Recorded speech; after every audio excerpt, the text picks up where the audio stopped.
Okay, so we are basically just doing a bunch of demonstrations today.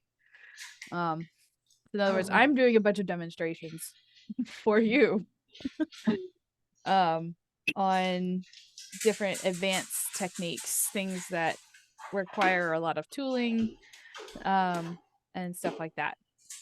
So I thought I would deviate a little bit because this job is what I have on my bench at the moment. And it's a more advanced thing.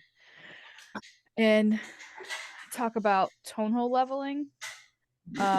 Just a brief demonstration, not anything you need to worry about trying to do on your flute for this class. This is more of a level 3 skill, but it's what's on my bench and it's already pulled out. So we're just going to start here, even though it's not on the schedule. So when we're dealing with any kind of metal damage, there's a lot of different tools and techniques that we can use to fix the problems. Leveling tone holes is like the added on step, or one of the added on steps to doing a mechanical overhaul. But before you can even get to that, you also need to make sure like the body's straight, the posts are aligned, the keys are fit, like everything else has to be done. Um, but because it's what's on my desk, I thought we're just gonna start here because it's easier to remove things from my desk and pull something else out in a minute. So, um, this tool right here is a JL Smith tool. It's called a tone hole leveler, mandrel, tone hole leveling mandrel. And I lost the tubing.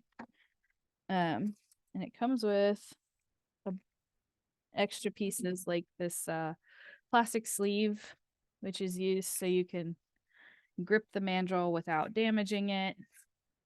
And then it comes with some tiny little magnetic dent balls and a hex driver on one end and a magnet on the other, so you can pick up the dent balls.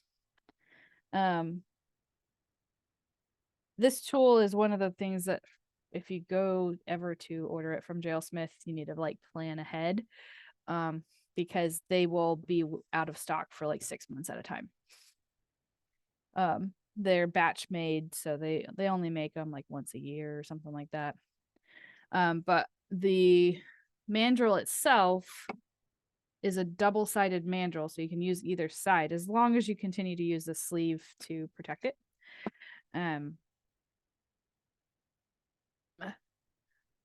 Hold on.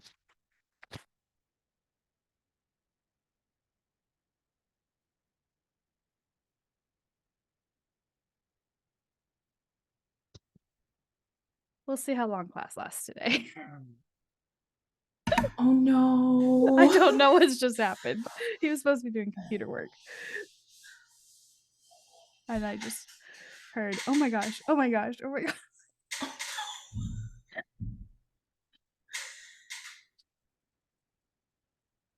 I mean, that's kind of how my work week has been, so I'm kind of not surprised, but I'm sad. I'm sorry.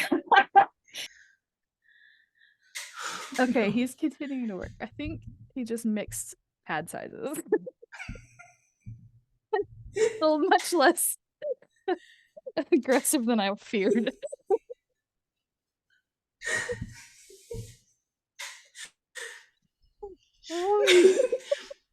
What a trick or treat for your shop today.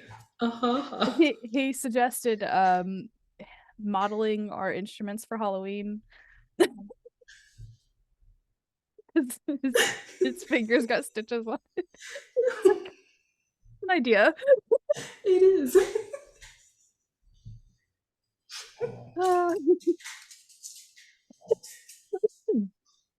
Anyway, back to this guy. So this side of the mandrel can be used as just a normal body mandrel. There's nothing crazy about it. It's got a bit of a bevel on the end, which is perfect for pulling up small dents and things. But But this end is where all of the magic happens. And I will say, some technicians don't like this thing because of the way it works. I am not opposed to it. Inside here, we have a set screw, and each one of these holes is threaded for this set screw. So put that back in, but we're gonna put it in a different one.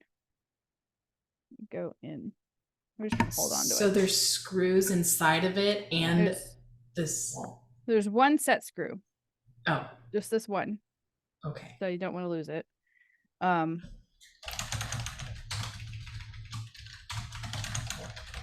on. I need this thing to cooperate with me today.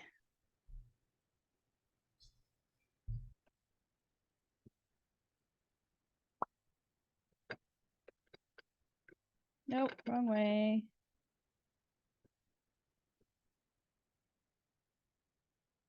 Use the sleeve on this side. Nope, wrong way. Again. I don't know how well this is going to hold. This vise is not designed for this.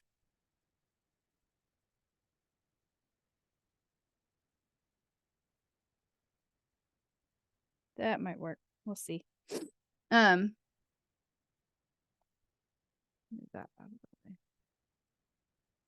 Okay. So on the flute itself, I have drawn red markings on the tone holes. You know what? I don't think I can do two cameras at once, but we're going to switch back and forth today. You can see this. Okay. So there's my Sharpie marks, just red on the top of the tone hole. And the point of this is so that we can level the tone holes and we can see how much we've taken off and so on and so forth. So this right here is a flat gauge. So it's going to test the flatness of the tone hole, and it's going to shine a light. It doesn't fit on that one.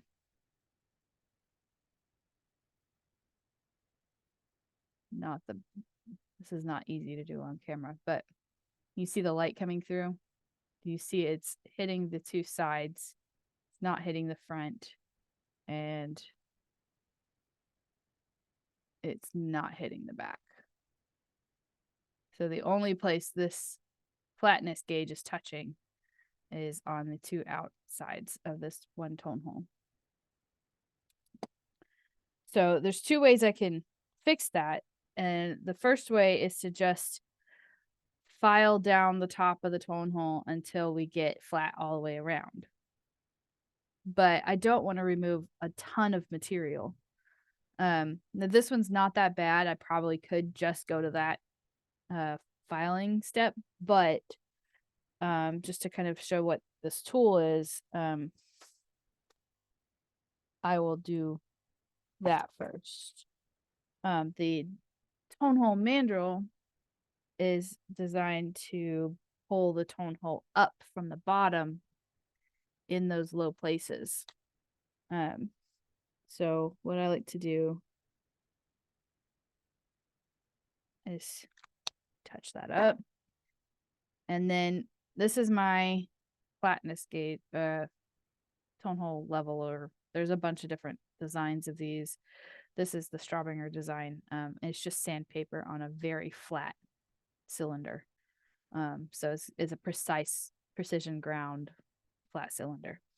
So I'm just going to take this and not putting any pressure on the section that I'm going to work on.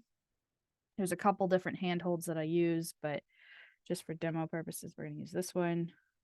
And I'm just going to take a very light cut off the top of this tone hole, just so I can really see where it's touching and where it's not. And so now that I can really see that, I'll take this and I'm gonna have to, this is gonna be an interesting demo. have to hold this on this end. Otherwise it drops. Okay, we're also gonna remove this foot joint.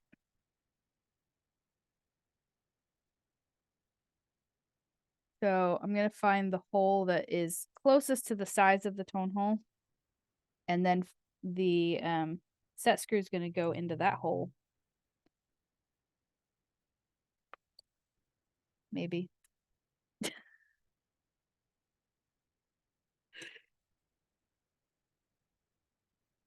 Okay. I usually pick this out before I put the flute on. You should still be able to slide the flute. That set screw should not come out the other side at all. But the dent ball can then drop into that hole, and that dent ball is going to raise those low spots on the tone hole. So where this tool gets dangerous is because as you're working this dent up, it's really easy to slide this flute on top of the dent ball anywhere on the flute. Thanks. I was just about to ask. Yeah. And it can be underneath the flute and then drag a line underneath it, and you can slide off that tone hole really easily and cause more damage instead of removing damage. So you have to finesse it, and you have to really have control over what you're doing in order to get that tone hole up the way you want it to. This is such an interesting product. I'm having a hard time like wrapping my brain around like what you're seeing. Like I'm seeing it here, but like through Christina's eyes. Yeah. And it's like, wait, what is happening? Okay, so so you find the hole that matches the tone hole size to the mandrel to flute. Mm-hmm. You put in the set screw for that hole you want to work on. Mm-hmm. And then you usually drop I in. do that without the flute on it. Okay. And then you drop into the same hole a dent ball. Mm-hmm. And then carefully rock it back and forth to raise up those low points. Those Yes. dented points. Okay. Yeah. That's so Here. bonkers. I'm gonna see what I can get on camera here. Ooh, thanks.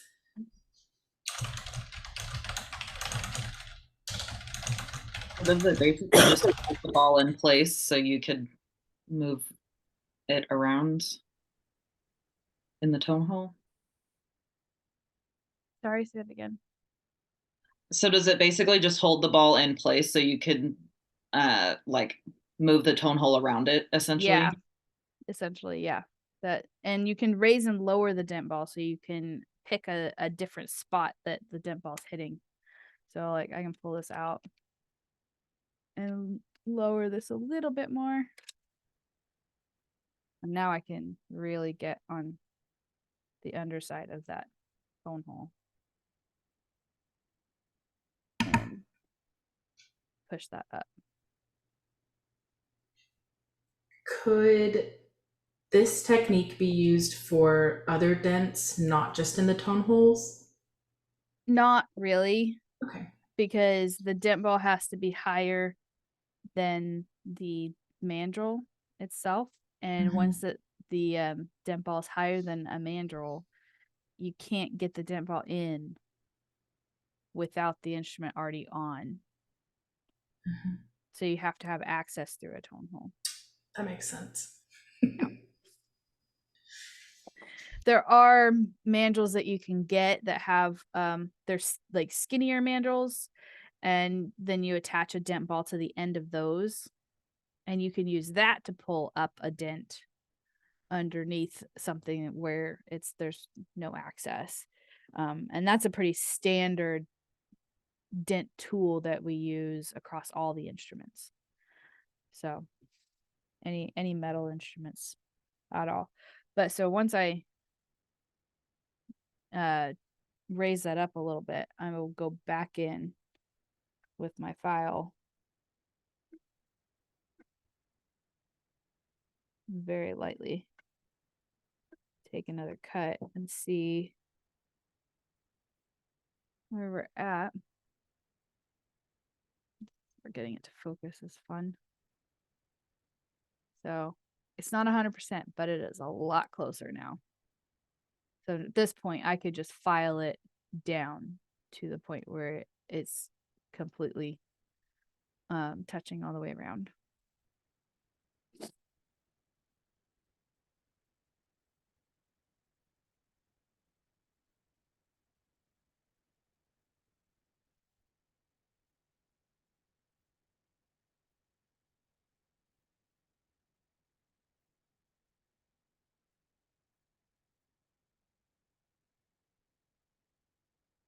Where this gets tricky is if you're not filing correctly, you could actually be flexing the metal as you're filing. And when you flex, if you're putting a lot of pressure on the tube itself, like if you're squeezing here or here at all, you'll flex that metal, and in turn you'll flex the tone hole so that you won't end up with a flat surface, because as soon as you let go, that metal will have that memory and go back to round, and then your filing is incomplete because you were filing a not flat or not round surface. You were filing an oval essentially.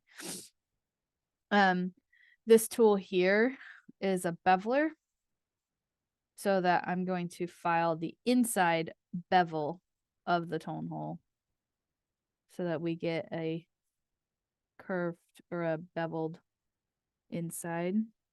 So now that gets rid of a little bit more red.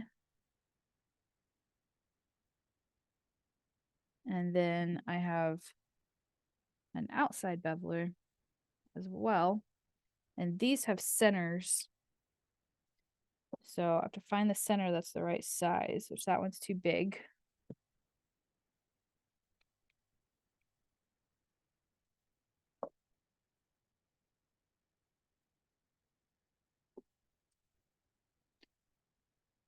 So we'll go down a size.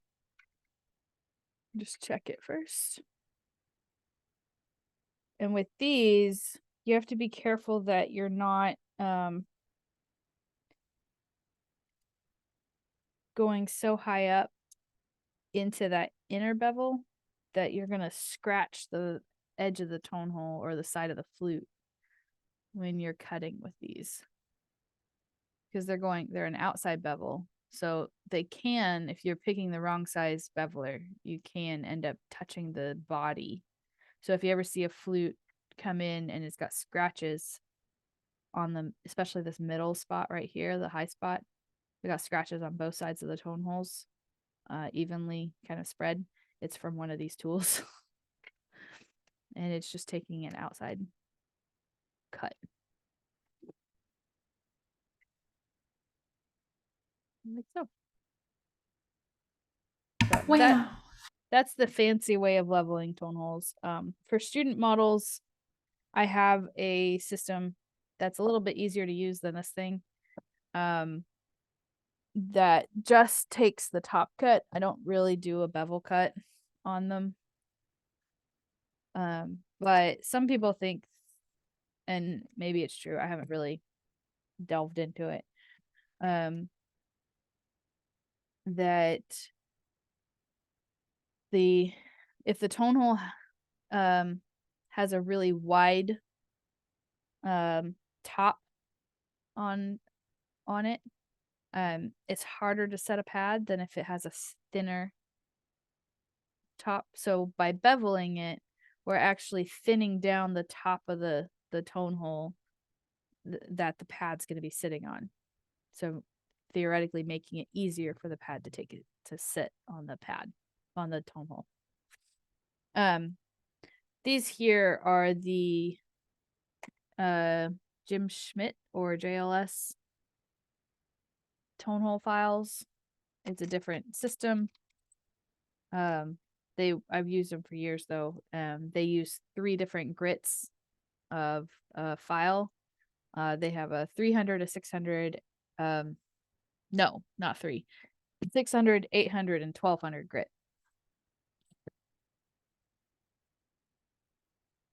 And these are diamond embedded files, so they don't need sandpaper replaced every so often. You do have to replace them every so often because you'll lose all your diamonds. And they have centering pieces as well, and you find one that fits the tone hole that you're working on. But again, if you decide you want to level tone holes, I would recommend at least the first time that we do it as like a level 3 or a one-on-one or something like that, because you can take it too far to the point where you damage the flute. It takes a long time to get there, so I'm not super worried about it, but it is something I'd recommend doing with another technician, basically. If it takes a really long time to actually file through, you're worried about filing through the rolled over portion of the tone hole. If you file through that rollover, that roll will come off and you'll be left with a sharp tone hole instead, which they're notorious for tearing pads, so you don't want to be left with that. So this is purely demonstration. Nothing I want you to try to attempt right now. At least not without some guidance. And I've only shown you the one technique. There's a few different like hold techniques for actually doing the process of the filing, so that you make sure you don't create that oval shape by accident and make yourself work twice as hard. So that is demonstration of tone hole leveling. That's your bonus, because that wasn't actually in the course at all. Oh my god, we're so lucky. Okay, this is going to take a minute to clean up. So, chit chat. My chit chat is that I was able to purchase some new tools, and I'm getting caught up on my assignment videos. I posted some last night and today. Oh, awesome. Yay. And I didn't get tagged in anything or see anything. Oh. Did you tag me? I don't think I did. I'm sorry. Like, do you want me to go do that right now? Well, since you told me, you don't have to do it right now, but in future, tag me in it so that I see it, so I can give you a grade. Perfect. Gosh, I didn't even think about that. My bad. That's okay. I don't think I was doing that with your class because I didn't know how to do it. But it's just like Facebook, you use the @ sign and then the name, the profile name. Okay. I'm gonna pull it up so that way like it'll be fresh in my mind. And then I do have a question at some point, if Emily doesn't have something to share first. Well, my sharing is that I put my pads on this morning, and I know wanted to just put them on the instrument before I shimmed anything, just to, see. And they were all like, I had to work really hard to get the screw to fit because my pads are fluffy. And essentially, I need thin pads for my entire flute. And I don't currently have thin pads. So I will order some today, but my deadline for 2 weeks of giving you my flute it will be dependent on, I guess, on when I get those new pads in. Gotcha. Okay. None of them are hitting. I don't know if you can see. Oh yeah, that's bad. Yeah. And you don't have any shims under there? No, not a shim, not a single one. Is that a Yamaha? It's a Jupiter. It's a Jupiter. Okay, I'm noting that. Is that a Capital Edition or? It's a De Medici, however you say it. Interesting. So, I don't think I've seen that model yet. Yeah. I see a lot of Capital Edition Jupiters. Yeah. Well, and you can even see like the puckering Yeah. here too. So yeah, Well, that's my shoot. I know. I know. That I was on stinks. the roll. I got my clothes put on and yeah, and now I need to stop. But yeah, that's my story. Oh. Oh, that sucks. Well, if you go to order them and anything's back ordered, let me know and I can see if I can send you a few at least to get you by. Okay. Or you can see if anybody's got like a set of pads for that particular model. Yeah. But I wouldn't set pad sets. I don't guarantee the pad sets actually fit every flute. Sure. So I think the only way they manage that is if they're actually too big on purpose so that you wet fit them so they shrink. But yeah, pads aren't exact. No. No. As Well, we know. yeah, some of the same size. I was like, nope, that's too big. Let's get another one.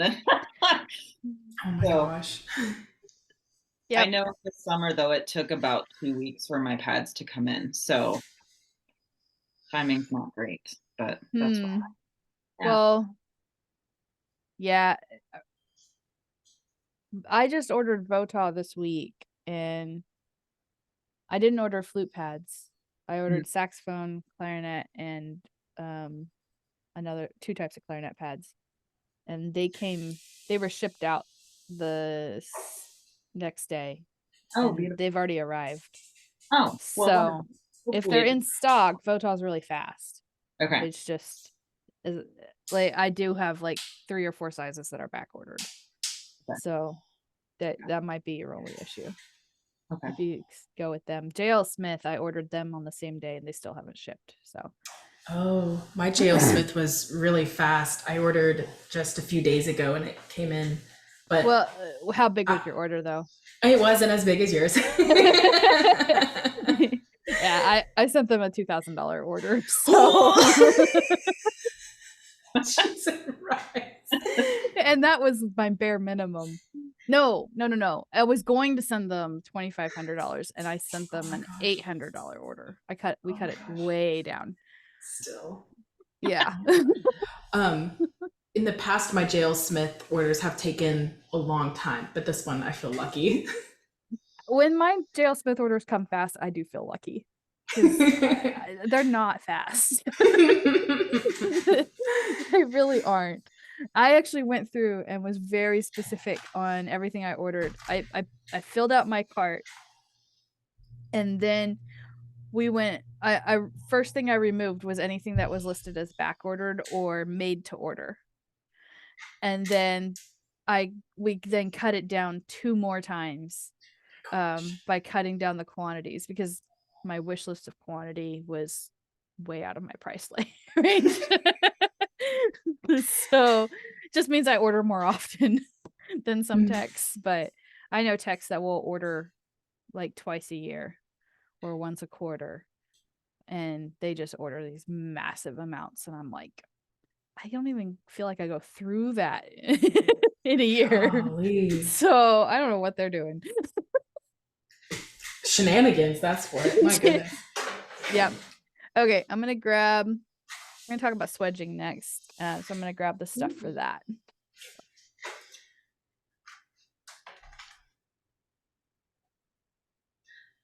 Emily, where do you live again? Springfield, Missouri.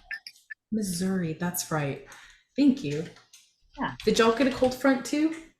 It was so cold this morning. I had to bring my plants in last night. So yeah. I see you in a sweater, so I was like, oh my god. Fall is here.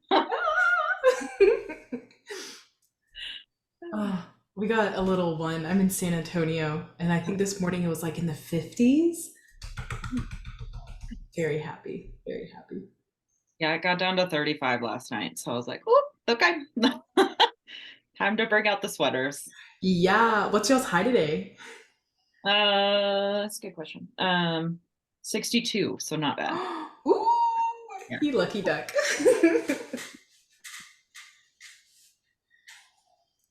Quick, Christina's here. Shh. Sorry. Kind of what it felt like. We're just talking the weather because we got cold fronts. It's a little chilly here too. It got down to 55 when I was driving home last night. I was like, oh, I didn't bring a jacket. Oh, that was us too, down in old San Antonio area. Okay. So if you buy a set of pads, this is a set that I bought from Music Center in Italy. And sometimes they come in these fun boxes, which have all your pads individually in its own little pocket. But yeah, these are the Music Center, the Sony red sound pads. So I have yet to try them. I bought them specifically for this Hanes that I've now got a buyer for, so I need to finish. Nice. Yeah.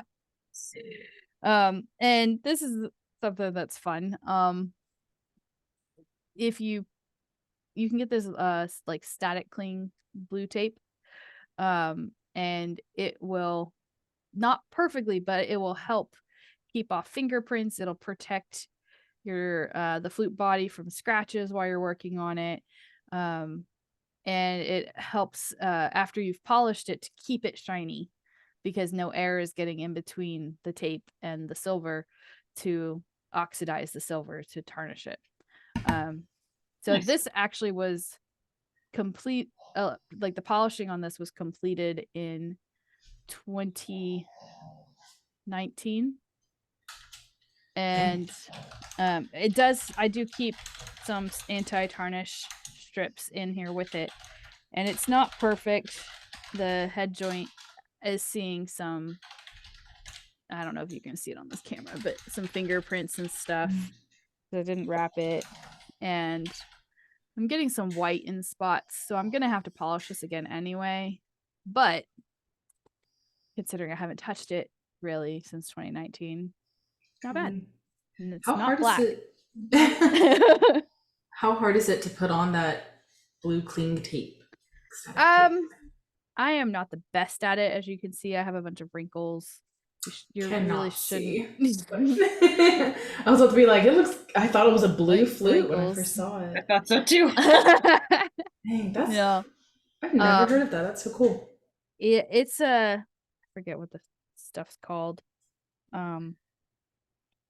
But it just like static clings to it. It's not difficult to put on. What's difficult to do is to get it around the tone holes. You have to like cut it to fit, or decide that you're just dealing boxes. And so it's not difficult. It's just kind of another step, you know. Oh, this case smells. I'm gonna need to spray that soon. Okay. So key swedging. It's another step in the overhaul process that is for mechanical overhauls, and it's related to pinning, and it's related to body dent work, because you can't swedge unless your body is straight and your posts are straight. You have to make sure there's no major dent work going on, otherwise your swedging is pointless. And you need to it relates to pinning, because you actually have, if you're going to swedge, you have to swedge the two keys in between the pins as well. So what swedging is we're fitting the keys so that when they're on the body. Oh, Mary set the alarm. Okay. I think Daniel's got it. It's, it's a Saturday. This is the chaos that I deal with on Saturdays. It's just, you never know what's gonna happen. Oh dear. Hold on. Some days the alarm is set. Some days you need stitches. Some days you need both. Need both. Yeah. Oh my gosh, poor Christina. Yeah.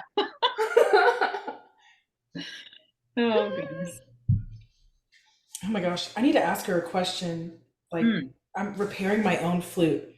The where my pin hole is, my keys get like stuck on it. And so I'm like, how do I fix this? I thought there was a burr. Okay. Yeah. So I should probably add like 10 minutes onto today's class. I don't even know I forgot to look at what time we started. So, Right after 2, I hopped on at 2:03 because I looked at my phone okay. and I was like, oh. That's the only reason I know. uh,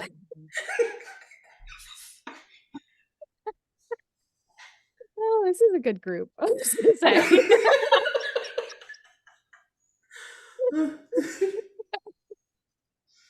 Okay. So, Fudging. wedging.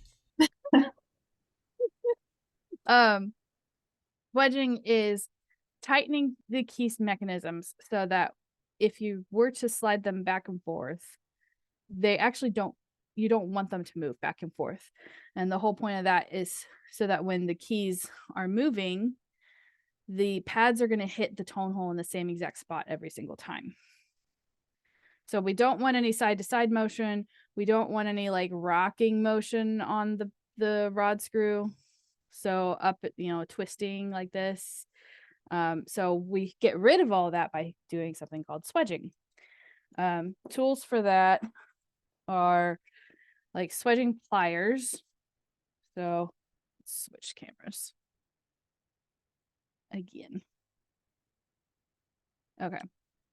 So these are swedging pliers. This is a JL Smith one. These are Farees. They come with hole sizes that are varied. So there's like 3 or 4 different hole sizes you can get. There's also thicknesses that you can get. So I like these really thin ones from Farees as well as the medium ones. The JL Smith ones, I think, only come in one thickness. And the JL Smith ones are notoriously like out of stock, like everything else. What a surprise. Um, I think JL Smith has 6 different hole sizes, maybe 7, and Farees has 3 or 4. But Music Medic has a set. Allied has a set.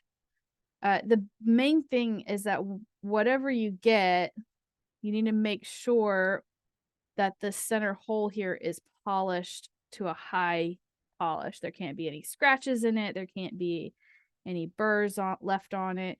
And if it arrives with burrs and scratches and whatnot, you have to get some tooling to sand out those burrs and polish it up. Which the best method for that is like the little Dremel polishing cylinders on some kind of a motor, whether it's a Fordham or a bench motor or a Dremel or something like that. Drill even. Anyway, the JL Smith and Farees are really good about coming already polished. So that's why I like them. I think Music Medic also is polishing these days. The one I don't know is Allied. I don't know if they're coming polished at Allied. But you can also find swedging pliers that are made out of parallel pliers that have, or is it parallel pliers? I don't know, some kind of plier, but they'll do like 3 or 4 different hole sizes on the same set of pliers. So you'll see like 3 or 4 holes, and the plier head's like that long. And every hole's it's usually largest at the back and smallest at the front.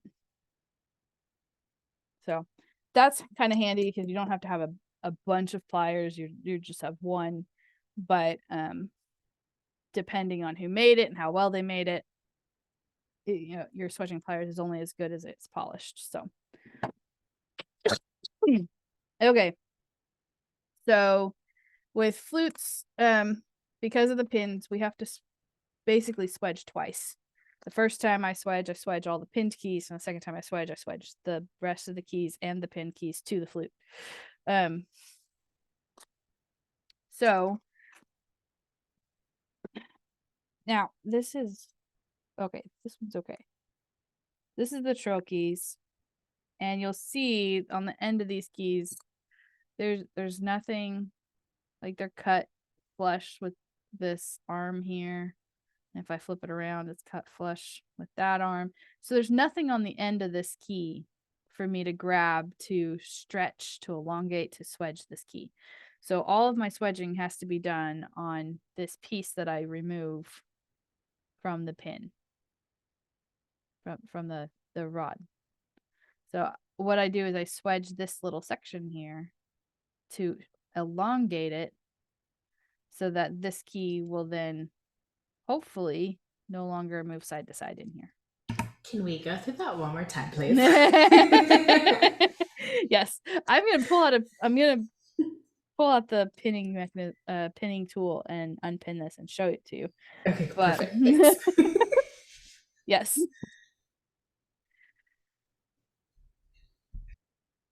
Okay.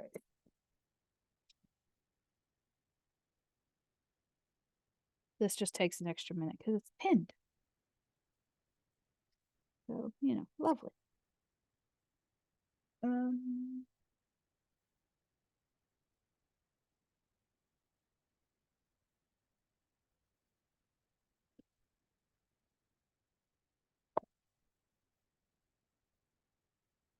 Oh, sweet. You came right out.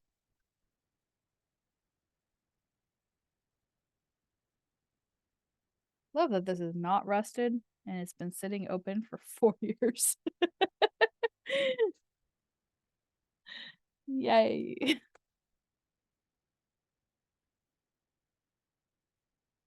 Oof, it is dirty though.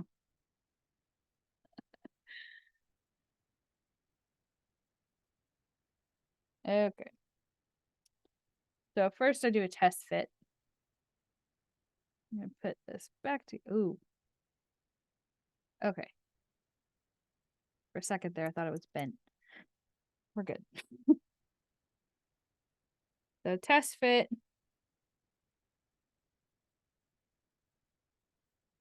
Put the pin back in.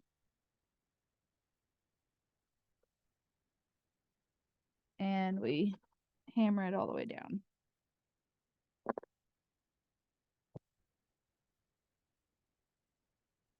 This is my cheat, so I don't have to go find my lip block.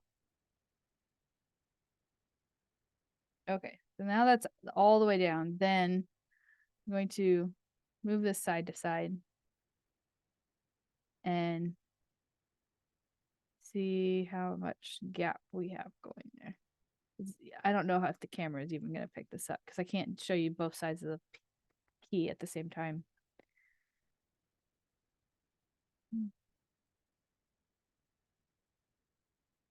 See that slight motion there? Yeah, little wee bit. That's what we have to get rid of.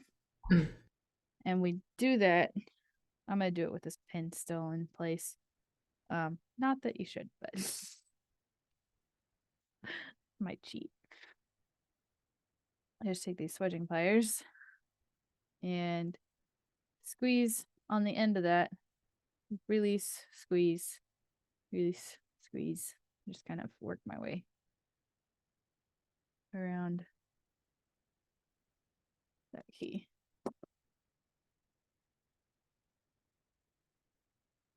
And if it wasn't enough, I'll back up a little bit and try to pull that metal forward.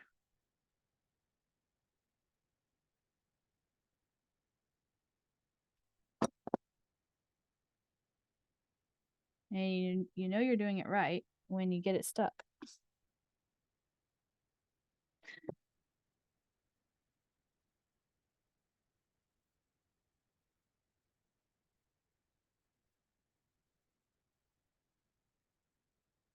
Okay, so you actually see how that now sticking in that position. I'm okay with this on trail keys only because it only needs to move this far. And I'm free right there. But you can perfect this by drawing that metal out further and then getting it to the point where it's too long which usually helps if you're actually unpinned.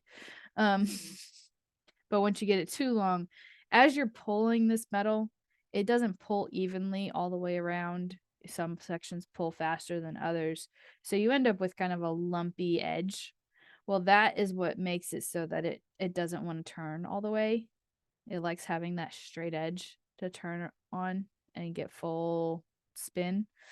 So what you can do is you can purposefully draw it too long and then take what's called a hinge tube cutter and trim the end. So this is one style of hinge tube cutter. It doesn't have a handle. This is the cutter itself, and then it attaches to drill rods that are straight. And they have all different sizes, all with the same thread, so that this will stick on the end. Or another version are these handled hinge tube filers. You can see the end is the same, little 4-fluted cutter. And these centers are permanent centers, and they're different sizes. These are the cheapest ones on the market. You just get these two, and that's it. Then there's a more expensive version, which I would love to have. It's on my wish list, where essentially you have a handle and then a cutter about this long, and you have a set of about 8 to 12 or 8 to 16 cutters, and each one has a different drill centering piece here of a different size that's permanently attached. And you swap out the cutter with the handle with the centering piece that fits your instrument that you're working on. And then go ahead. My students do the same thing. Like anytime they hear that, they're like, yes. Is this a more precise way of cutting down that edge than just taking, for instance, the like needle filers and just like?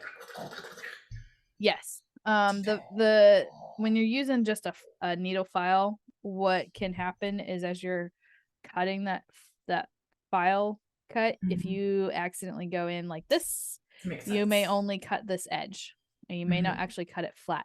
So with these centering pieces, that goes into the key, and it keeps it center and it keeps it flat as you're turning this fluted cutter. That sounds good. Thanks. And this version also, you can sometimes, not always, it's designed for saxophone, so it works better on those, but you can sometimes actually cut the post as well if the post has a really funky edge to it. So you can flatten the post and then stretch out the key so it's longer, and then cut it back to where it fits. So now you have a flat post next to a flat key as well, and they ride a whole lot nicer next to each other. And Music Medic actually came out with this idea when they came out with the Uberhaul, as they call it, which is essentially a mechanical overhaul taken to the next level, because with my mechanical overhauls, I don't generally mess with the posts. I basically just mess with the keys, and they take it to the next level, and they flatten every single post on a saxophone, and then stretch the keys and fit the keys to those flattened posts. And they also re-lacquer and repolish. They'll even silver dip and whatever you want. But they even have a sandblaster, so if you want your saxophone to have a matte finish, they'll redo the matte finish or add matte finish or whatever. And they do engraving as well. So, all the fancy things. Music Pack loves to do fancy things. Make a vintage horn look brand new. So, but yeah, theirs is called an Uberhaul. I think the title Uberhaul is just a little over the top. I'm taking my flute in for an Uber haul. What are you doing this summer? Like, that's all I can think about. It's a little like a little pretentious. Yeah, especially, and then it's only for sax players, so you know. Okay, that's rude. Okay.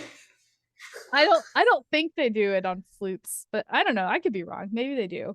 That's your next line of business, Christina. Uber Oh, hauls for flutes. no, I just call it a mechanical overhaul because then it Uber hauls. sounds legit, not like a made up word. Yeah, good point. Good point. We're better than Texas, anyways. Oh God. Sorry. Knocking things over. Goodbye. Oh man. Okay. Do you understand that concept at least? Yes. Okay. Amazing. Okay.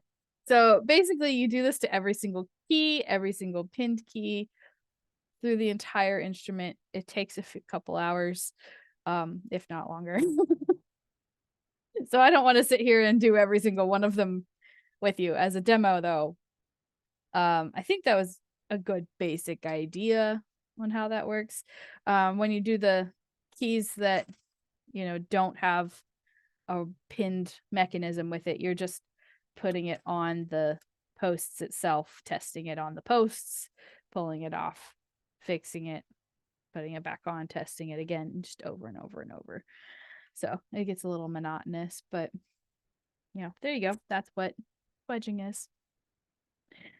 So And we only do swedging when there's like motion on the rod.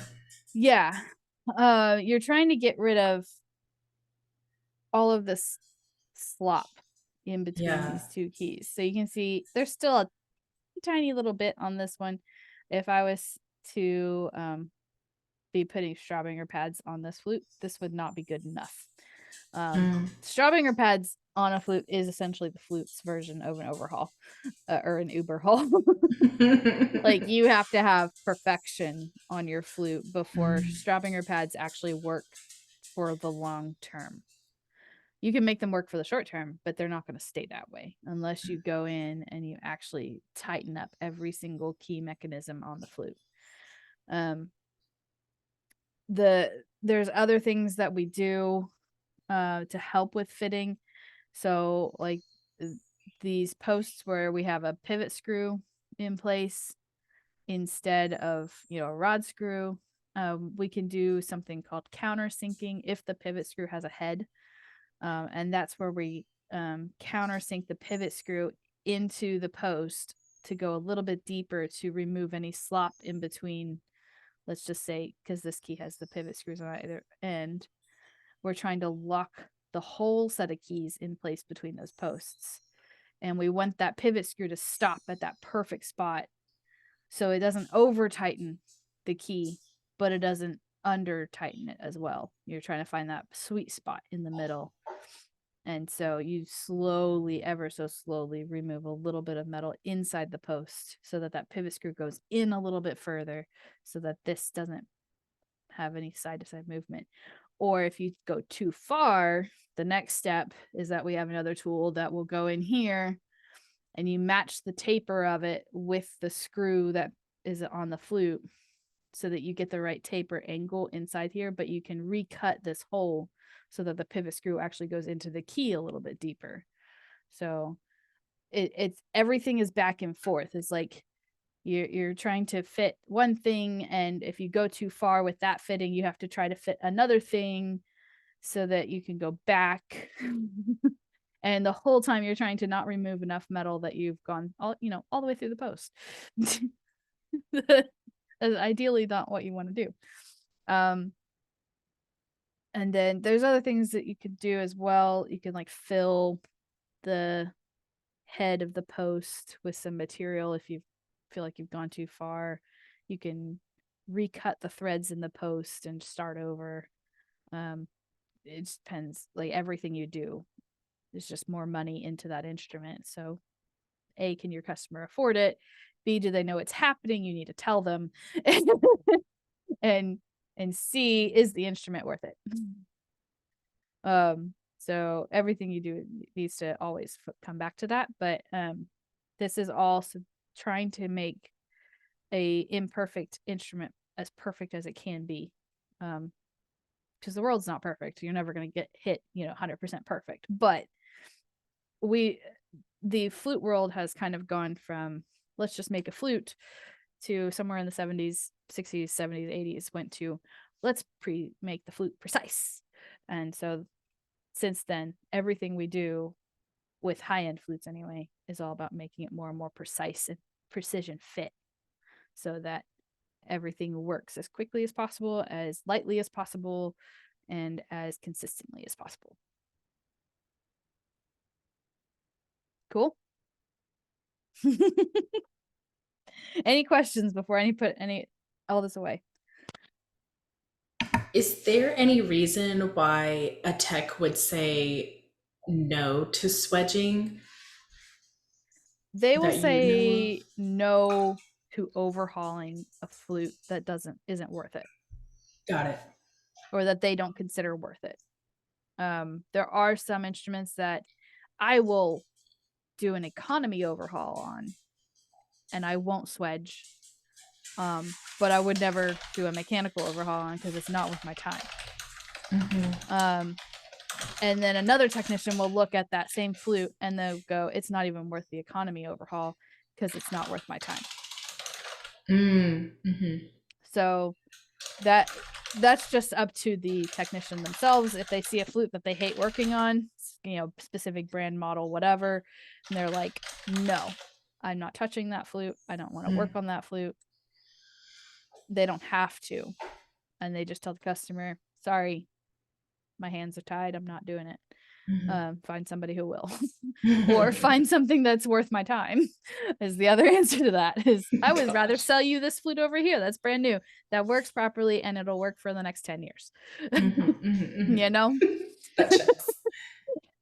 Instead of overhauling that Armstrong 103, can we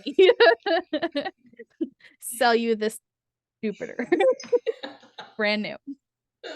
Yeah, this makes sense. Yeah. So it depends on what that technician has access to and ability to repair, as well as what time they have in the day for doing that repair. So I don't usually turn away a lot of people. I turn them away if I think the instrument isn't worth the repair. I don't generally turn them away because it's not worth my time. But I do make them wait my time if it's something that they're insisting on and they don't want to do anything else. It's like, okay, but it's going to the back of my list, and my list might be a month and a half long. Oh my gosh. So Yeah, no, that tracks. Yeah. Other than that, there are some things that just in general I wouldn't touch with swedging just because the instrument's not worth it. Like Amazon instruments, they're gonna undo themselves with the second that person walks out the door. So I'm not pulling these tools out for that thing. That's a lot of effort just for that. Yeah. Completely. I did practice on an Amazon flute the other day for a friend, though.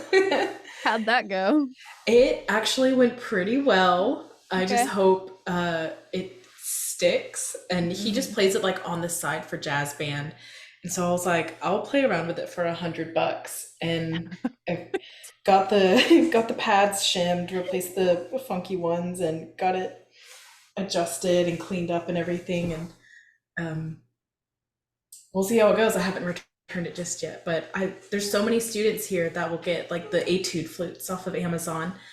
And I just know one day a kid's going to be like, Miss Stephanie. And it was good practice to I think the thing that sucked the most is taking off the right hand stack was so difficult because it rubbed so harshly against the trill keys. And so even with the trill key like unscrewed on one side and like kind of janky off to the side, it was still like it was too tight of a fit.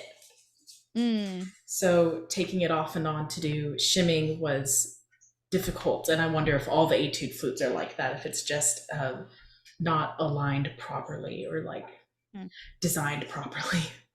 I don't know. I don't know. Anyways, that's food for thought. Yeah. Let me get this. Forget how I do this every time. I have all the keys in this little box over here, except the trills, because obviously they're not going to fit. So this trills stay in the case. And see, this is one flute that I'm very particular on, and I actually have the screws all marked as to where they go. So the trill pivot head joint side screws in there, and this is the trill post foot joint side. That means this pivot screw that's in here is the right hand stack, and then I just threw all the head screws in here. But when you do countersinking and pivot screw shaping and everything to make all those things really tight and secure, at that point you can't mix up your pivot screws anymore or your rod screws, because now they are fitted for that key in that post doing that job, and if you mix them up, they don't necessarily fit correctly anymore. So something to note. All right, what's next? Swedging is also called swagging if you're talking to old techs. I don't know why. If you see it written down in an old textbook, though, usually spelled with an A.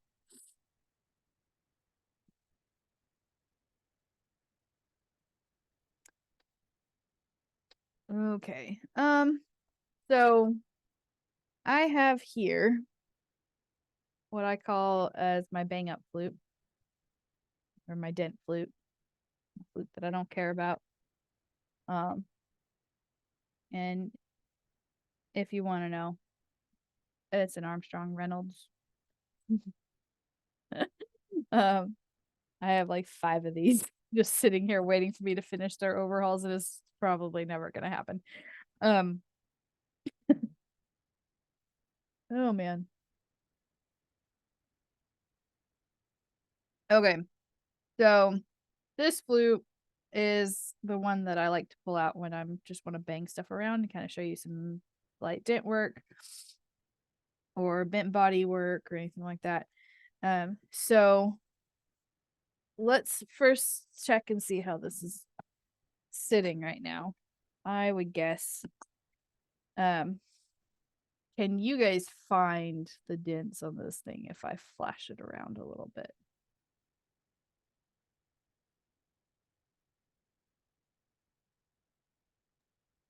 I've seen some up by the C key and then on the side of the right hand stack as well.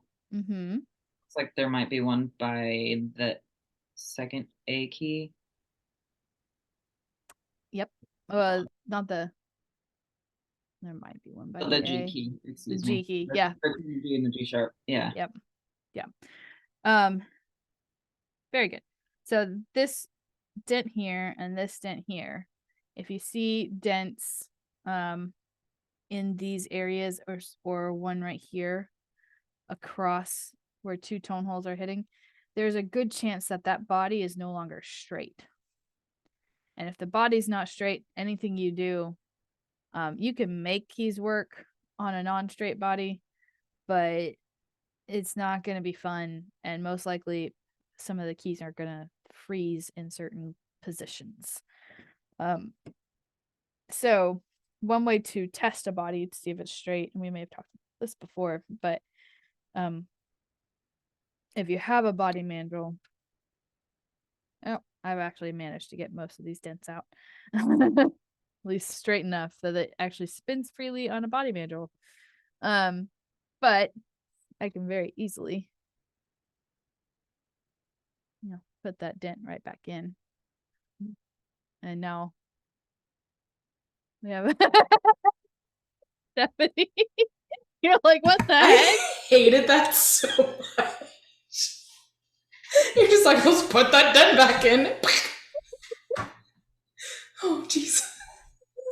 I She love did say doing this was that. an early flute, so True. That's my Whew. favorite. there it is. But and there it is. It no longer goes on the mantle.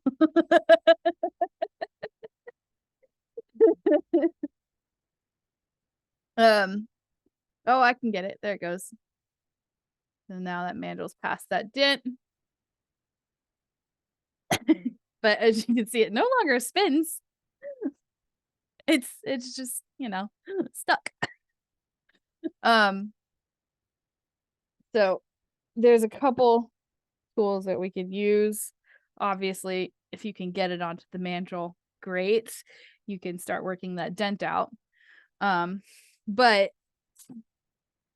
what I really love is this tool that I made back in the day.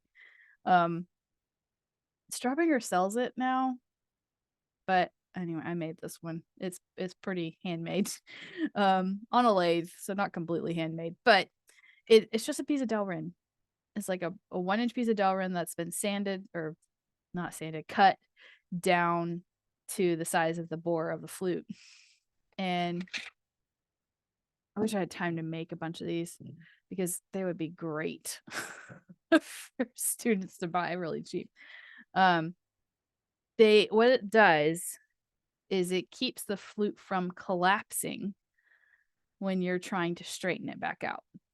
So if your flute body has like a C curve to it or an S curve, you can use this mandrel and it'll keep the tube from collapsing as you kind of whack it.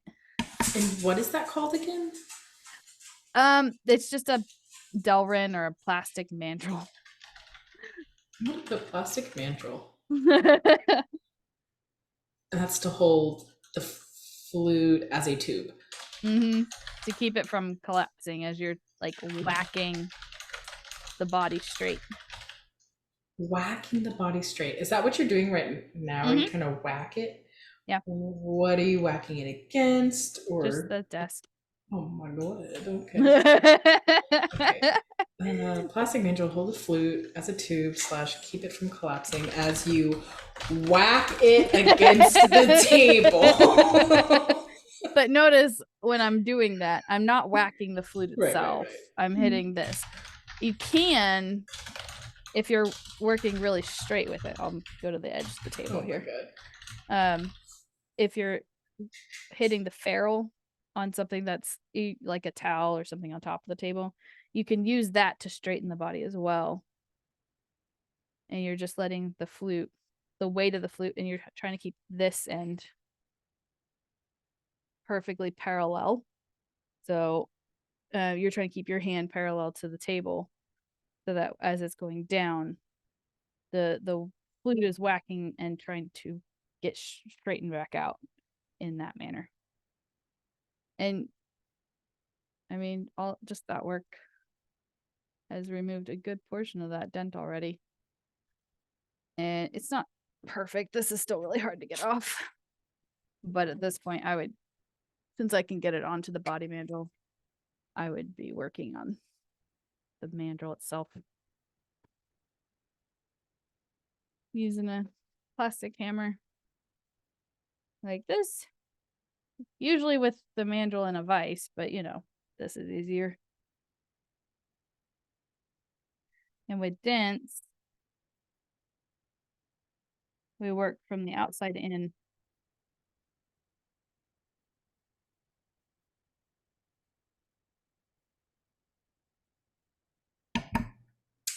By outside in, are you like whacking around the dent and then coming in?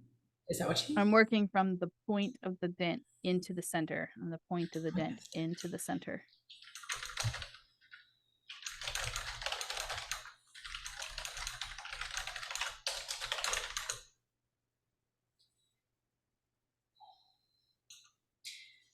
You can see I've already loosened it up quite a bit.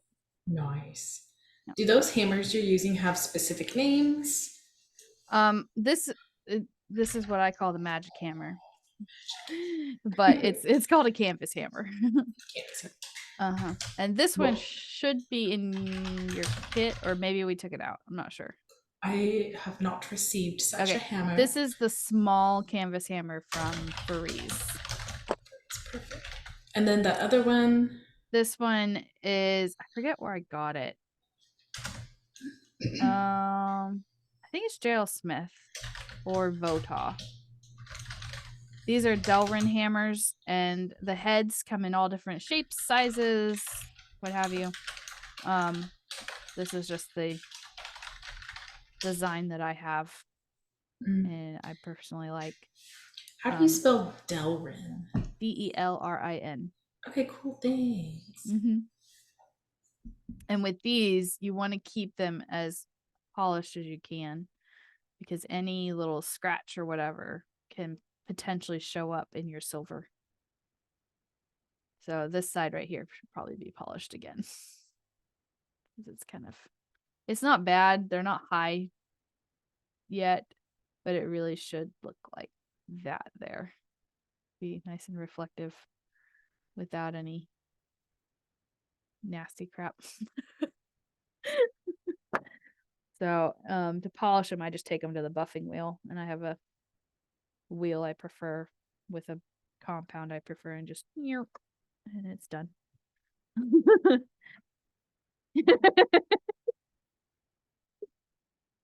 So that's the basis of dent work. You go a lot further when you're trying to actually, what, especially with this dent here, most of the time when you bend a flute right here, you're also damaging the tone hole. So once you fix the dent, then you've got to fix the bottom edge of the tone hole here, because it's probably got a dent there as well.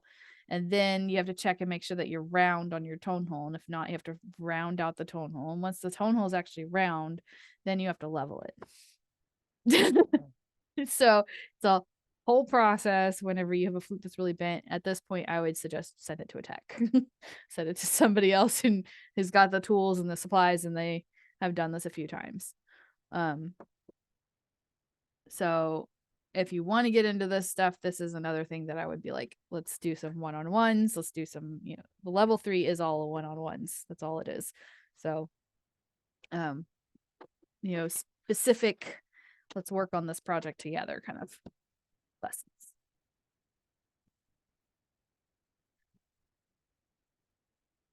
All right. You can use this hammering technique, not the whacking on the table technique, but the hammering technique. If you want to get a head joint mandrel to just take out little dents, that's a good way to practice dent work, because it's really easy. The head joint mandrel is tapered, so the head joints slide on, and you slide them on until they stick. Once they stick, you ideally you want the mandrel in a vise already, but you can also use it freehand.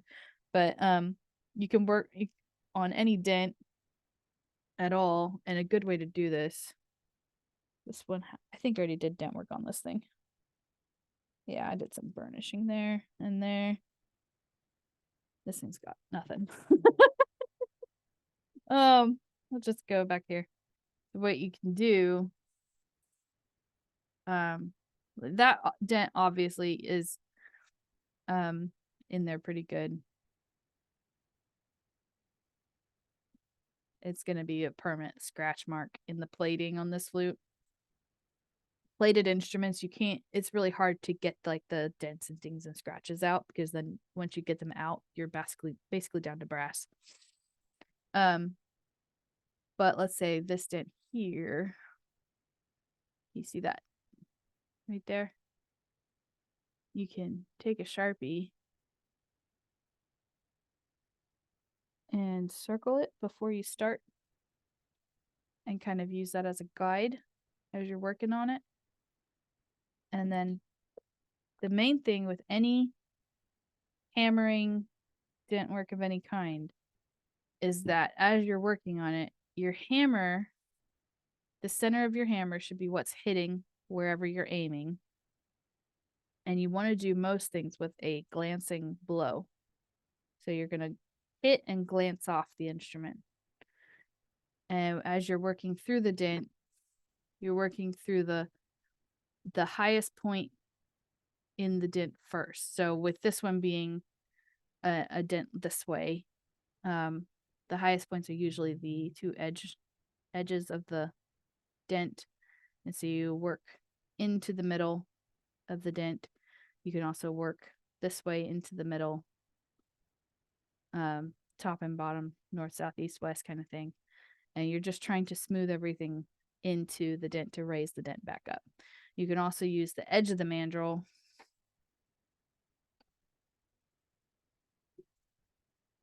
if this is mounted, and if you're careful, but you can use the edge of the mandrel to kind of push up underneath that dent and pull it up from the underside.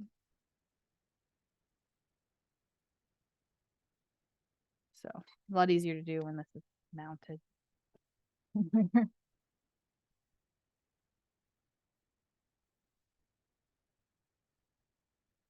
Okay. There's a lot more we could discuss with dent work. I just kind of wanted to get a little intro to it. Dent work is its own art form, and I would say brass tacks are the best at it because it's all they do all day long. It's dent work. So I consider my dent work to be like semi okay. It's good enough. I don't focus too much on making every flute cosmetically perfect. I'm more worried about functionality, but there are some shops, like the big shops, Carolyn Nussbaum, Flute Center New York, any of the manufacturers, they're looking for cosmetic perfection. So, if you're ever to look at a job at one of those locations, they, depending on the like the manufacturers have specific people that all they do all day long is dent polishing and so on, and you don't ever have to touch any of that. But if you're working at like Flute Center New York, Carolyn Nussbaum, those kind of stores, you do everything for that one instrument most of the time. So cool. All right. Got about, let's say, 10 minutes left, 5 minutes, something like that.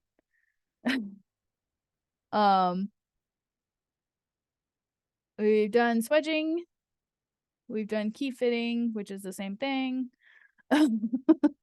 We've done body work, bends, tone hole work, bent body. So the only thing left is soldering.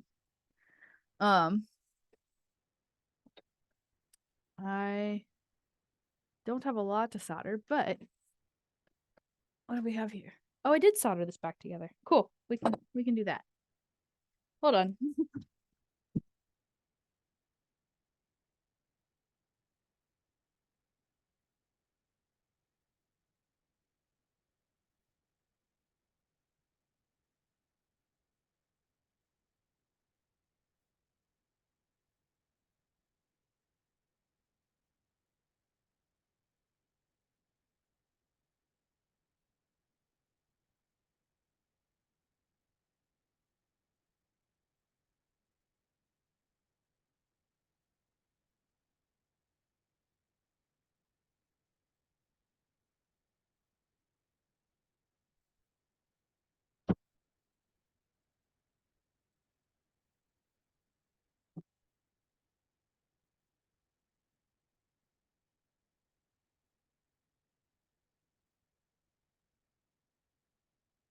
Okay. So let's see how far we get on this. So there is a bunch of types of soldering, but the main two that we use in instrument repair is soft soldering and silver soldering. Soft soldering is the semi-permanent adhesion of metals, and silver soldering is the permanent adhesion of metals. So on your ooh, I got green going. I never cleaned this. Oops. We're gonna have some fun colors in a second. Um, on your instrument, you can look down the whole thing and find certain places that are silver soldered together and certain places that are soft soldered together. Basically, if you think it should come apart, it's probably soft soldered, and if you think it shouldn't come apart, it's probably silver soldered. So on like the flute here, this post is silver soldered to the rib, but the rib is soft soldered to the body. Does that make sense? You don't ever want the post coming off the rib, but you want the rib to eventually be able to come off the body. That's the same all the way down. And another spot would be the ferrule. The ferrule is soft soldered to the body. So this is not a permanent connection. This is a semi-permanent connection. Feral with like an F. Yes. Also called the box. Box slash feral.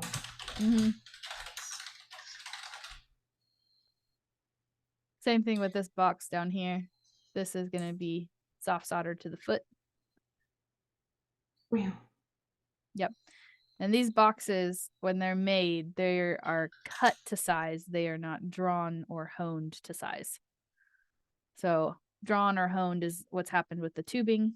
It has been stretched or shrunk, depending on what it started as, to the size of the tubing that they wanted at the factory, or for whatever section that they're needing.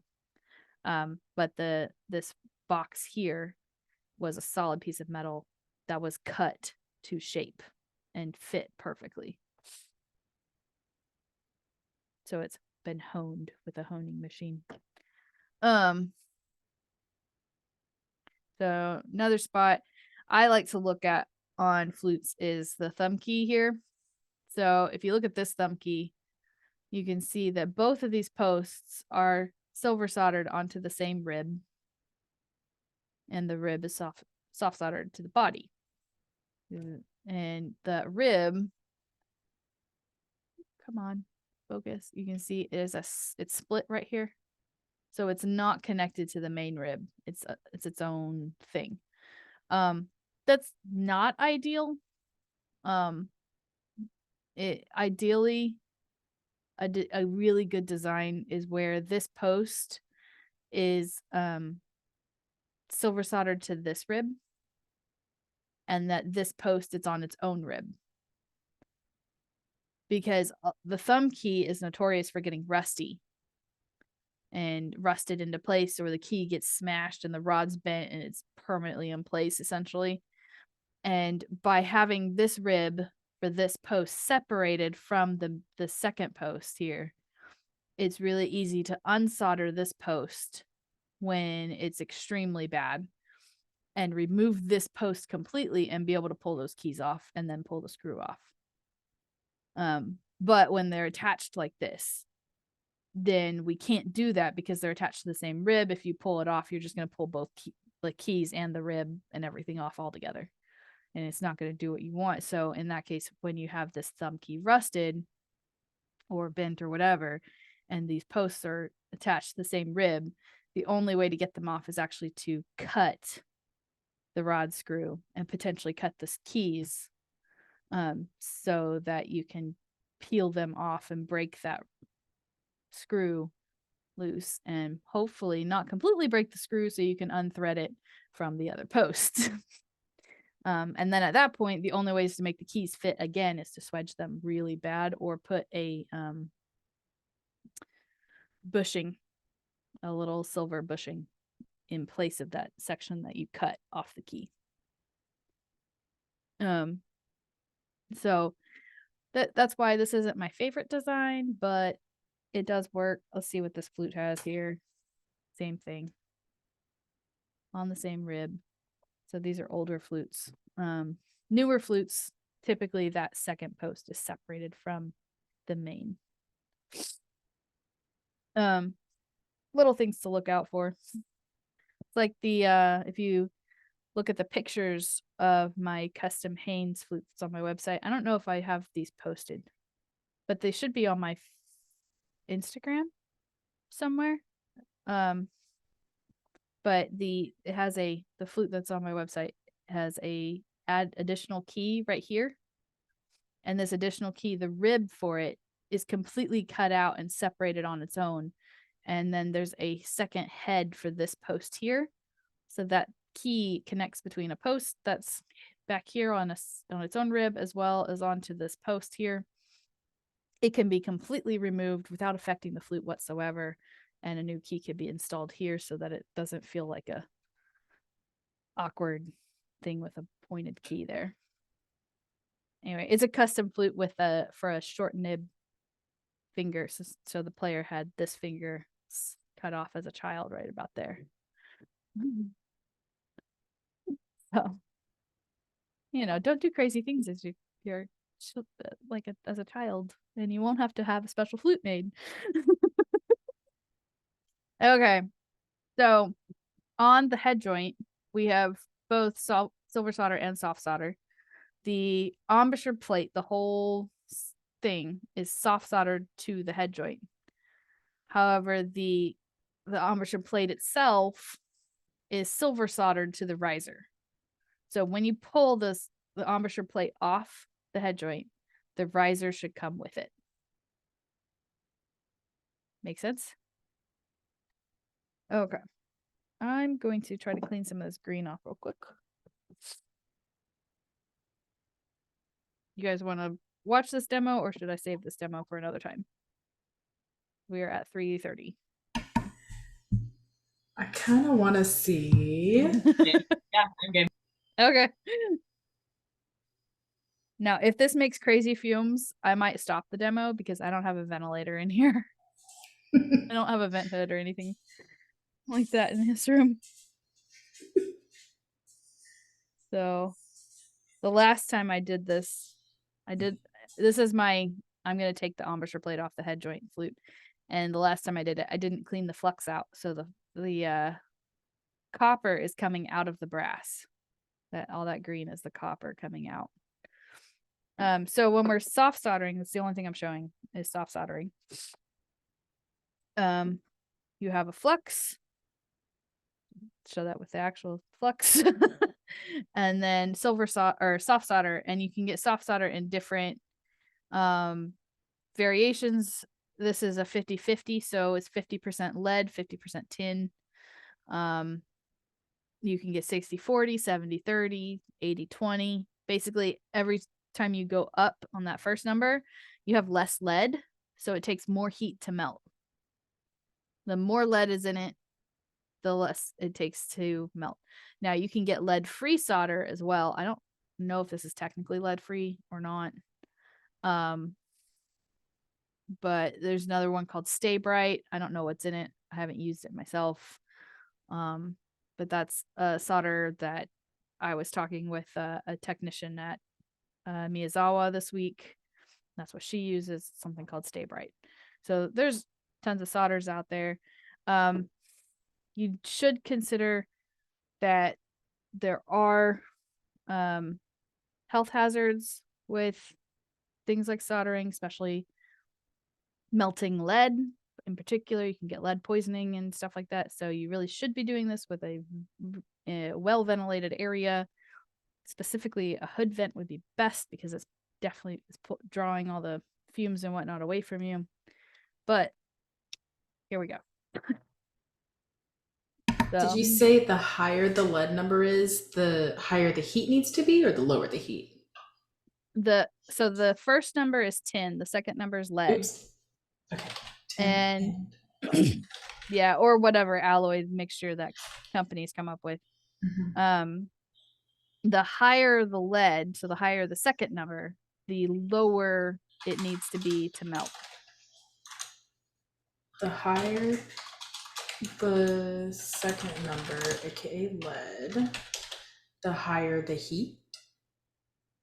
The lower the heat. The lower the heat, sorry. The higher the first number, the higher the heat. The higher the first number, the higher the heat. I'm going to put that down. There we go. Higher the first number. I had someone reach out yesterday. They're like, "Can you solder an alto flute lip plate back on?" I was like, "Nope, cannot." I'm glad this is silicone and it's heat resistant. Wow, this is so exciting. Okay. That's a lovely color. Mm. Yum. Yeah. I'm just using the water to cool it down. It should be touchable now, but it is filthy.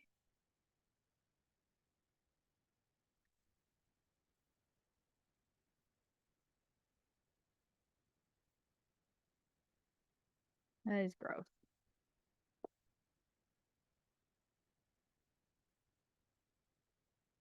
So all I've done so far is melt the solder enough that the lip plate fell off.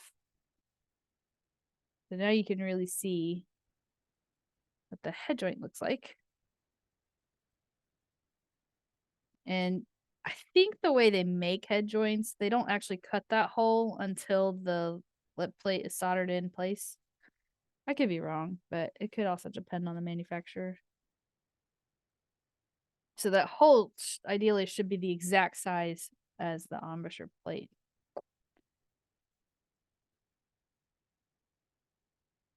That's still a little toasty. Shoot. Where did that cork come from?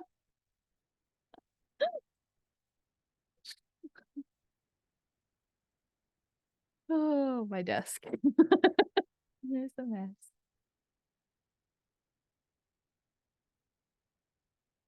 Oof, that's nasty. Ideally, I would go and clean this. Like deep clean. Okay. Yikes. Might just try the flux to clean it. So flux is an acid. If you get it on an open cut, it will burn. It might even burn without an open cut. You don't really want to get it on your skin, and you don't want to get it on anything that you have highly polished because it will make it rust. It makes all steel rust.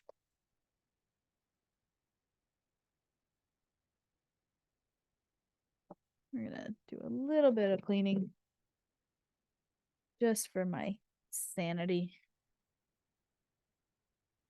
The chunk.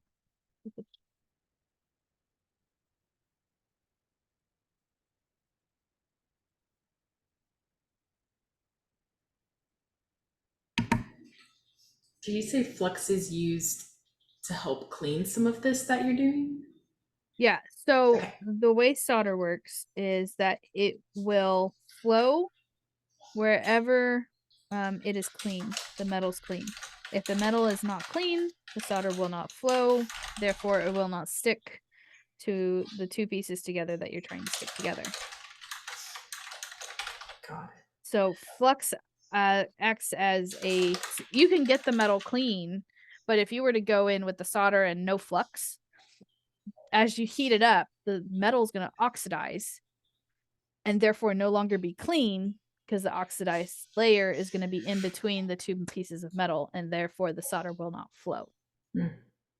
So the flux as an acid prevents oxidization from happening so that the solder will actually attach to the metals.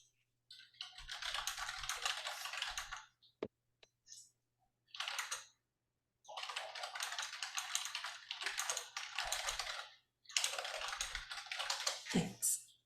Mm-hmm. So what I'm cleaning right now, I'm not even cleaning the surface that I need to. I'm just cleaning the gunk off of this head joint because it's been sitting for a year or so without me doing anything to it. I'm just trying to get the nasty crud out of here before I reattach it to the flute real quick.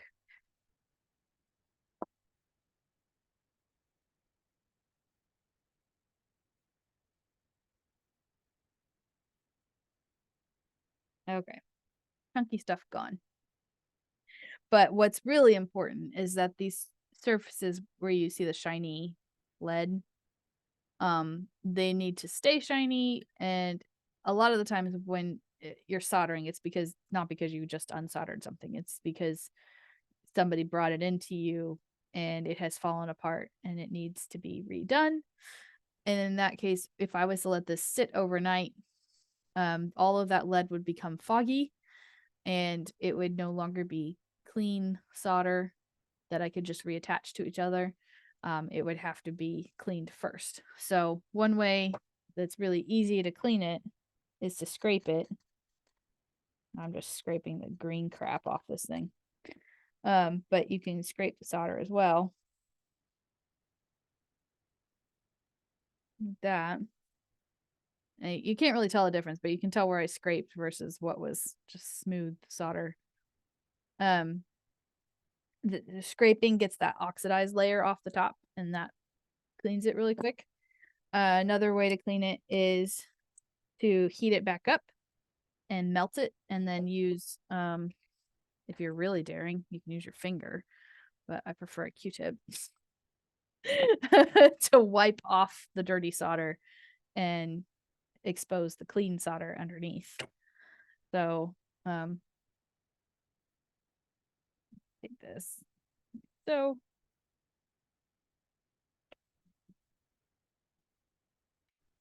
and we'll just do this to the head joint. So, heat up. So, lead. Wipe it off.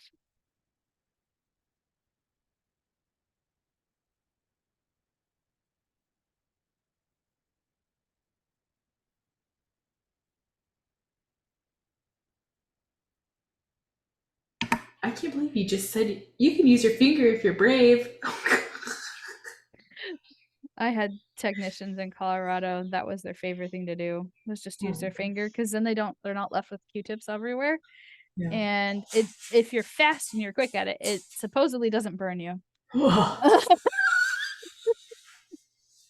It's horrifying. So you can see where that it wasn't clean on the silver, but the solder landed. It just scrapes right off. It doesn't actually attach to the silver at all. And I can knock chips off without scraping too hard. But wherever the silver was clean,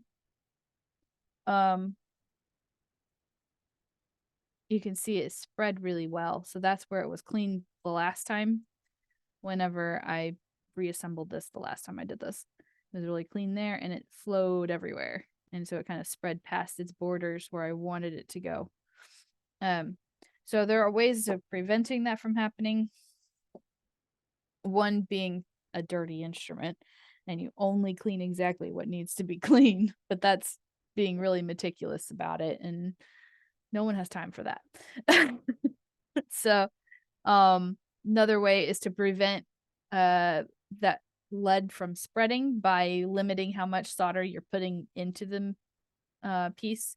You can do that by cutting solder into little bitty pieces and then flattening them out and then cutting them smaller. And then you have exactly these tiny little squares of lead, silver solder, soft solder, whatever, to drop in place. You'll see jewelers do this a lot of the times. If you ever watch jewelry being made on YouTube, they use tiny little squares of silver solder and they drop them exactly where they want them. And then they add their flux and then they heat the torch and they just heat everything up and you'll see all the solder at once go shunk right into the jewelry.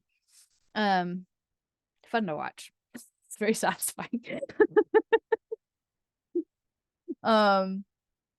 It's the same thing, only this is soft solder, not silver solder. They're using silver solder. They're also using micro torches, which are this right here is butane. I usually use acetylene, which is a big tank of acetylene gas. And then jewelers use acetylene mixed with oxygen. So they use 2 tanks and they have the tubes meet together at the torch and they get a even higher, finer tip flame. And so they go really high temperatures really quickly. Everything with soldering is about heat control. So the hotter you can get the little spot that you're trying to heat up evenly between the 2 pieces, the better the solder will flow without outgoing its borders. But the longer you take to heat it up, the more likely it's going to spread and go places where you don't want it to. This is not my favorite job putting on embouchure plates, but we'll give it a go real quick. So, when I'm doing like normal soldering, I will use this essentially barn wire. I got this from Allied, but it's not the same thing as actual like wire from Tractor Supply. It's thinner than Tractor Supply wire, so it's not this exact same thing. It's mainly it's a steel wire that's dirty. The dirt again will keep the solder from attaching to the wire, so if it does actually if you do get solder on your wire, it's not going to stick to the wire. The wire is not going to stick to the instrument. You'll still be able to remove it and scrape off or heat up and melt off the excess solder. Cheap stuff. You buy it for like what is this 5-pound roll of it or whatever. Lasts for ages. But traditionally flute techs and flute makers use copper wire, especially when attaching embouchure plates. Biggest downside I have seen to that is copper wire. Hold up. Don't do what I'm about to do and do this backwards. Copper wire, at least my copper wire isn't dirty. It comes straight from a cable and it's quite clean. So it can and will solder itself to the instrument.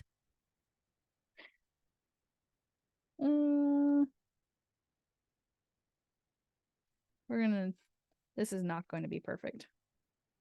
It's going to need to be redone technically.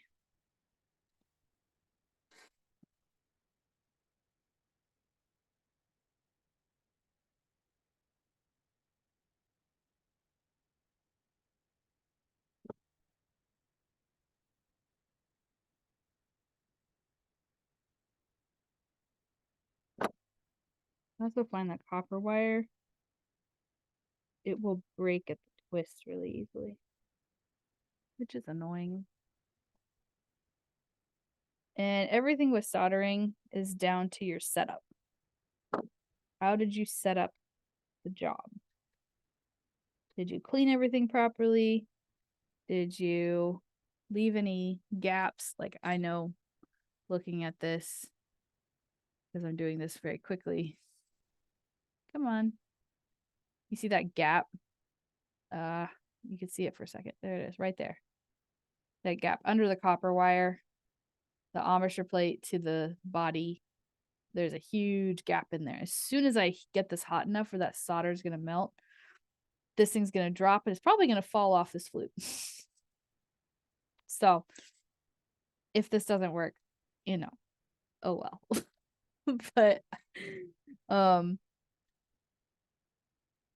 it very well could not work. That gap is actually pretty massive.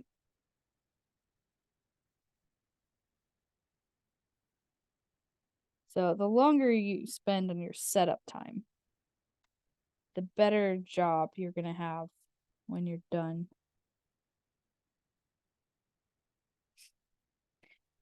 Yeah, this is not very likely to hold. Just going to put that out there.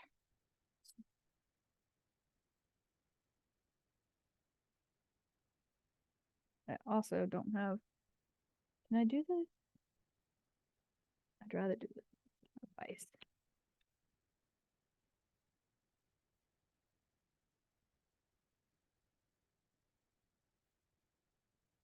Oh, this device will work.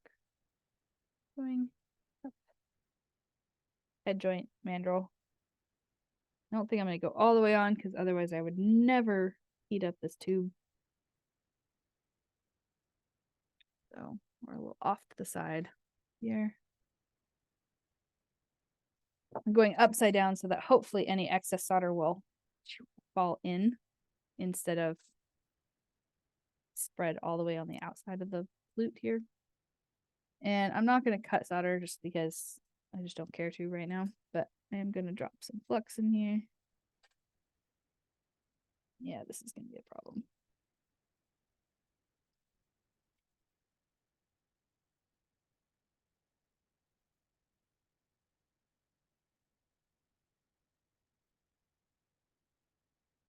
Good thing I really don't care about this head joint.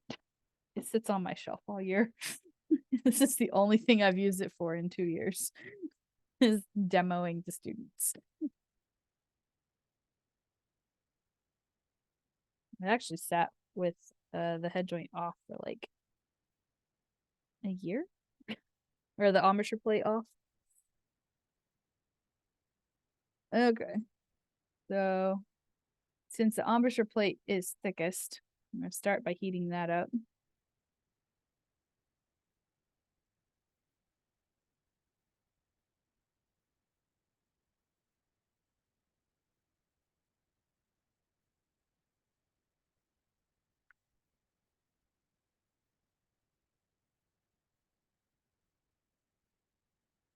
And solder likes to flow wherever the heat is.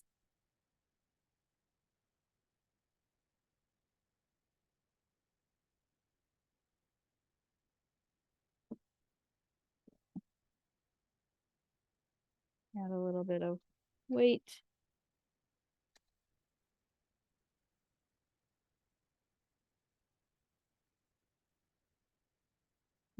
Attached. I don't know if it's airtight or not. Call it though, because I'm not really worried about airtight.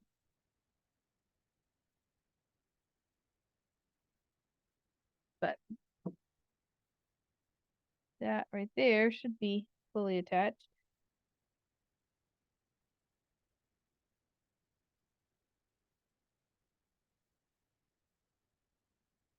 Ta-da!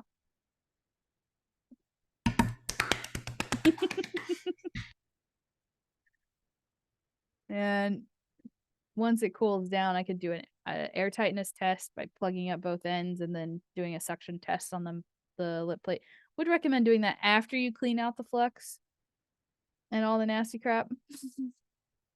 I don't recommend doing that right this instant. You don't want to eat flux. It's nasty. But that's soldering demo. So all of these are advanced techniques. All of them I would recommend, if you get them in your hand tomorrow, send it to somebody who has done this a few times. If you want to, mess around with some things, especially things like soldering, I would do a lot more research into the safety of it before actually doing any of it. So there are a lot of things out there. If you were to look up OSHA, if you even just read through the SDS sheets for the different materials that you want to purchase before you purchase them, so you kind of know the hazards with them as well as the recommended ventilation and everything, that would be best, just so you have a better idea of what you're doing before you get into it. The techniques on how to use everything, they can also be taught in small one-on-ones and whatnot. But yeah, all of these topics we discussed today, they're not required for your class, your flute that you're working on. These are just kind of a introduction to the advanced repair section. Cool. Yay! All right. The main thing, did I get across my warning? These are not meant for you to do tomorrow. Yes. Okay. That's all I want. They're too horrifying to do tomorrow. And I don't have the tools, so it's fine. That's true too. You're in luck, Christina. The main thing is just like all of these require a lot of stuff. Mm-hmm. And then once you get the stuff, like I don't even have all the stuff. I don't have a vent hood system that I should have for soldering. So it's not technically safe. So I should be doing some things to improve the safety at my shop, but money. I just don't do it very often. Makes sense. Yeah. Why every single time I do this, Zoom wants to give a thumbs up. Every time.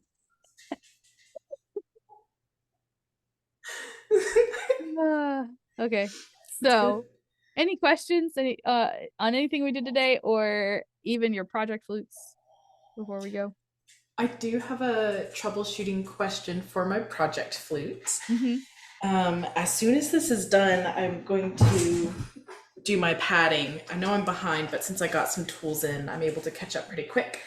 On here it is. On my left-hand stack. Yes. When I go to put my keys back on, they get a little hiccup on the spot where the pin is supposed to go through. Mm-hmm. And I think we've talked about it, but I haven't gone back through our notes. I'm not sure what I need to do to make that level. As long as they can get past it and then they're fine, you just leave it. Okay. So these are good. Yeah. But the last one, whenever I do get it on, she's stuck. She's not spinning freely. Well, the last one is the one that's pinned, right? Oh, wait, that's your right hand. Right hand? Left hand. Left hand. So, okay, so it's not pinned. The last one's not pinned. It's got a separate little pin key. There's a little pinhole. I took the pin out and then took the keys off. Right, but there's a second piece. That's the piece that's pinned to the rod.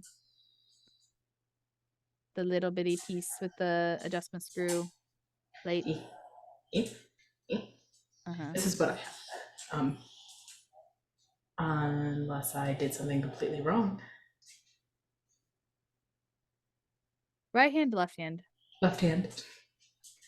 That's. I have an inline G. Okay, but okay, so that key, when you put it on, the pin goes in it. It's not supposed to spin. So it doesn't matter that it's not free spinning like these, like this last key, it's not going to matter? No, because the pin's going to go in it and it's going to be pinned to the rod.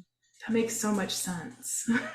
I could not, for the life of me, think critically like that last night. Okay, I was just worried because they're all a little getting hung up on there, so that doesn't matter. Okay. As long as it's not damaging the inside of the keys, or you don't have a bend at that pinhole. If you got a bend at the pinhole, it's most likely that steel's going to break in half eventually.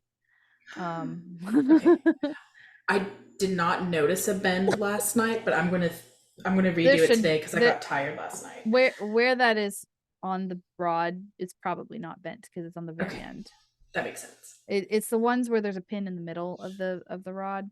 Mm-hmm. If those get bent on the pin, mm-hmm. not next to it. If it gets bent next to it because the keys were all attached, that happens a lot, and you just straighten it out. If it gets bent while it's all torn apart, it'll usually bend at the hole. And just like the body, where you've got two holes across from each other and you get the bend, it gets really damaged right there. Same thing with a pinned rod. If you have no keys on it and no pins in it and it gets bent, it's going to bend at the weakest point, which is that pinhole. And if you get it back straight, great. But if you don't, or if as you're trying to get it back straight, it could weaken and fatigue right at that point and then snap. Okay. This makes sense. Thank you. I'm like visualizing everything as you're saying it because I want to make sure like I get it right and that it sticks, you know?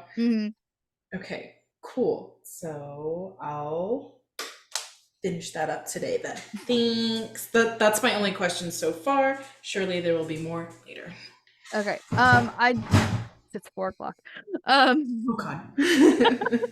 Sorry for the long class today, guys. Okay. We were sitting at 2 hours. Lisa's not going to be happy with me. I do want to quickly discuss dates. Because Stephanie said that she's not available on the 28th, right? Yes, I'm double checking. That's correct. And the 28th is supposed to be your assessments. Solving assessment reviews, solving problems, and large flute discussions. It's the week after your one-on-ones. So what was did you have another date that you weren't available? It was potentially November 18th. I have a dress rehearsal that day, but the time is TBD. Same actually for me on the 18th. We have shows that day, but I'm not quite sure when. Okay.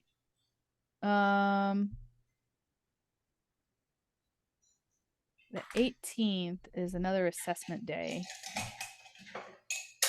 It's flute assessment review, check-in on flute overhaul progress.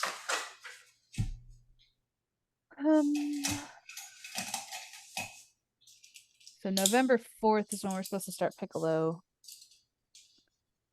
So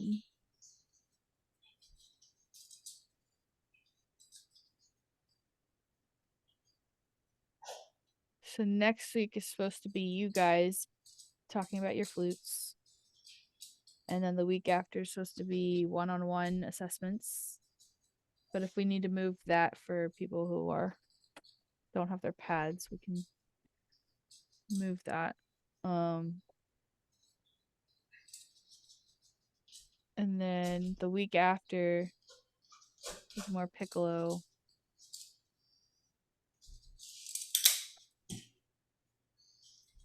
So I guess the question is, should we move days or should we move times? It sounds like for the 18th we need to move the day. Yeah, that might be easier. Yeah. Would I don't. Thanksgiving week work better if we did like middle of the day during Thanksgiving week? I could do Monday, Tuesday during Thanksgiving week. Or even like a evening after work hours, Monday, Tuesday. I think Monday, November 20th, I could do. I'm pretty sure my public school kids have the whole week off. What about you, Emily? Yeah, I usually work till 4, so I'd have to be like 4:30 would probably be the earliest I could do. So if we did 5 o'clock Monday night on the 20th. That sounds good to me. Okay. I don't know about y'all. I work from home on Fridays, so Fridays are very flexible for me personally as well. I'm hoping that Black Friday to not be at work. Although I don't know. I'm sorry, I'm not thinking that date specifically, but okay. In general, Fridays Gotcha. are. Oh, I'm so sorry. But Monday, November 20th, 5 p.m. sounds good. What about for October 28th? Christina, do you want me to set up like a one-on-one?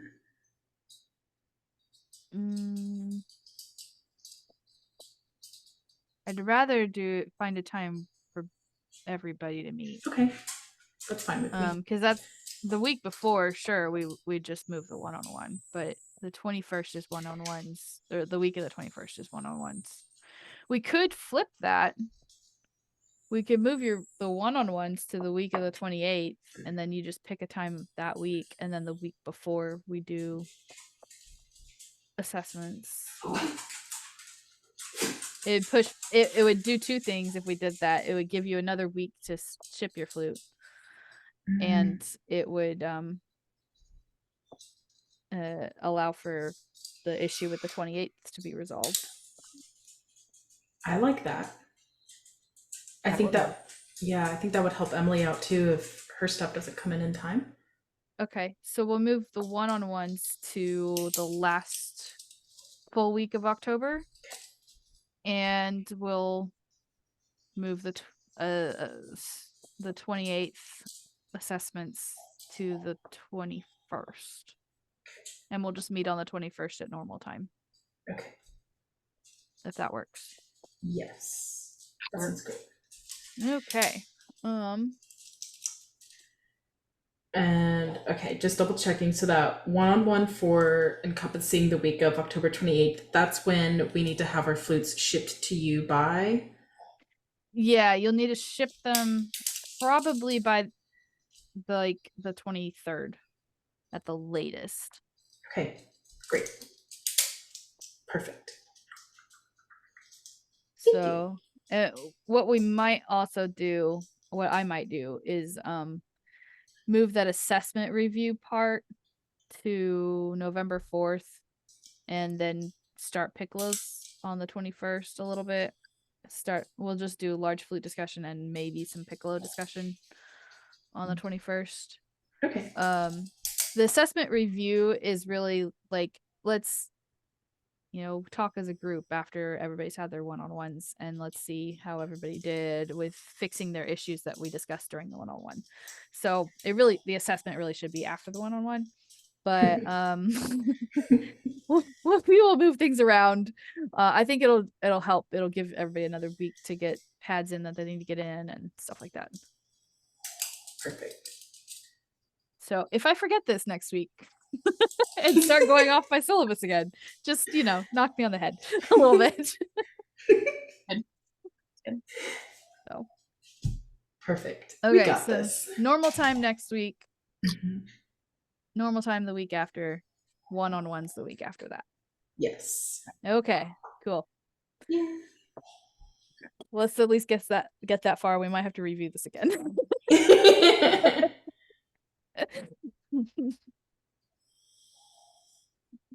All right. Well, We good did to see you it. guys. Yeah. Thanks for hanging out extra long, and then starting late, and a whole mess of a day. It's all good. It's always fun. Yes. See y'all later. Yeah. Bye.